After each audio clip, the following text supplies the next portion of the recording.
भगवान के गृहस्थाश्रम को देख करके नारद जी के मन में एक दिन इच्छा हुई कि लोग छोटा गृहस्थाश्रम कर लेते हैं जिसमें 5-10 सदस्य हों तो परेशान हो जाते हैं।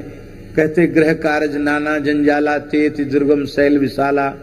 भगवान 16,108 रानियों के साथ कैसे गुजारा करते होंगे, इतने बड़े परिवार में बड़े लड़ाई झगड़े होते होंगे, चलें भगवान की दिनचर्या देख के आवें। तो नारद जी ब्रह्मवेला से निकले द्वारिका में भगवान के दर्शन करने। 16,000 महलों में 108 महलों में गए। प्रत्येक महल में श्री कृष्ण कुछ न कुछ करते दिखाई पड़े। कहीं प्रातः स्मरण कर रहे हैं, कहीं गो पूजन कर रहे हैं, कहीं संध्योपासन कर रहे हैं, कहीं अग्निहोत्र कर रहे हैं, कहीं ब्राह्मणों को दान कर रहे हैं, कहीं देवाराधन कर रहे हैं सिखाने के लिए, और कहीं जो है अपने पुत्रों को पढ़ा रहे हैं। सर्वत्र भगवान को कर्म में लगे हुए क्रियाशील देखा, निष्क्रिय कहीं नहीं देखा कि तान दुपट्टा सो रहे हैं। समझ गए भगवान अनंत रूप में प्रकट होकर लीला कर सकते हैं। नारद जी चरणों में पड़ गए। भगवान ने उस समय जो वाक्य कहा वो हम सबके लिए प्रेरणा देने योग्य वाक्य है। भगवान ने कहा ब्रह्मन् धर्मस्य वक्ता हम कर्ता तदनुमोदिता तत्शिक्षयन् लोकमिमो मा स्थितः पुत्र मा किद। यहाँ पूरे श्रीमद् भागवत में एक ही जगह भगवान ने नारद जी को पुत्र कहा। इसका मतलब भगवान का वात्सल्य उमड़ पड़ा नारद जी के प्रति। नारद जी से कहा भगवान ने, पुत्र बेटा नारद, तुम जो परेशान हो रहे हो कि ये क्या मैं देख रहा हूं, देखो नारद जी, ब्रह्मन अहम धर्मस्य वक्ता, मैं धर्म का वक्ता हूं। क्या कहा? मैं धर्म का वक्ता हूं। वक्ता तो बहुत हैं, हम भी मानते तो अपने को नहीं, लेकिन लोग तो कहते हैं भागवत के वक्ता हैं। वक्ताओं की कमी नहीं है, श्रोता भले ही ना हो, वक्ताओं की कमी नहीं है, बहुत वक्ता है।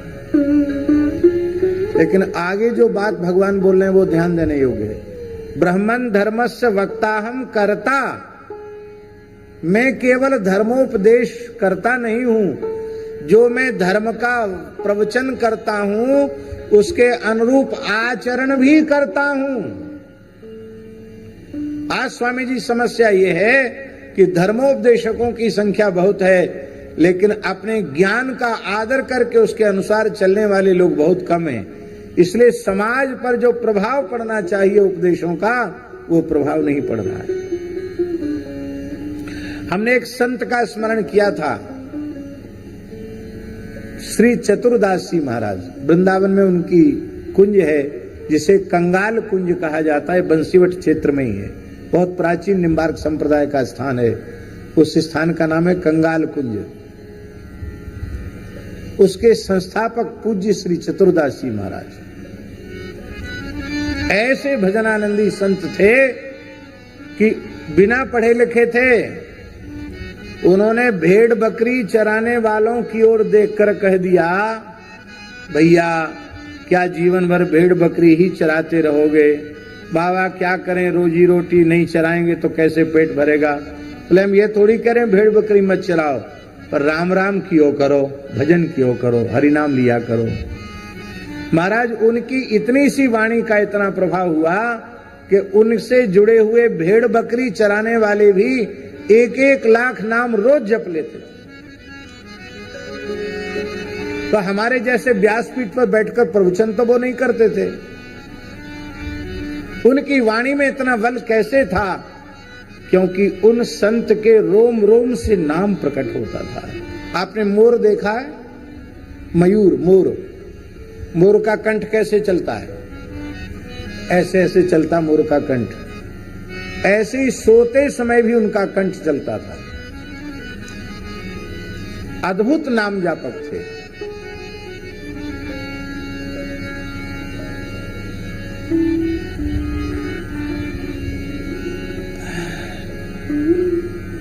स्वामी जी, व्यक्ति में स्वयं सदाचार का बल नहीं है तो चाहे जितना सदाचार पर लच्छेदार प्रवचन करे, व्यक्ति के भीतर सदाचार की महिमा को प्रतिष्ठित नहीं कर पाएगा। भजन का बल नहीं है तो भजन के भावना की प्रतिष्ठा नहीं कर पाएगा।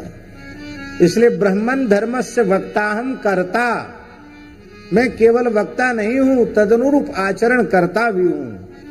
और उस धर्म का कोई पालन करता है, उस पर मैं प्रसन्न होता हूं, मैं उसका अनुमोदन करता हूं।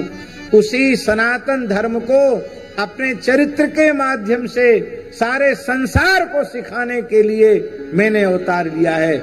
इसलिए बेटा नारद, तुम अपने मन में खेद मत करो। इसी को गीता जी में भगवान ने कहा, यद्ययम न वर्तेयम, यदि मैं स्वयं धर्माचरण न करूं तो उत्सी दूर में लोका उपहन्यामिमा प्रजा, ये सारा संसार मुझे देख करके बिगड़ जाएगा। क्योंकि यद्यदा चरित श्रेष्ठ तत्तदेवेतरो जनाः सयत् प्रमाणम कुरुते लोकस तदनुवर्तते। भगवान रामकृष्ण इसीलिए अवतार लेते हैं, अपने चरित्र के माध्यम से जीवों को धर्म और सदाचार की शिक्षा देने के लिए। माई मेरे श्याम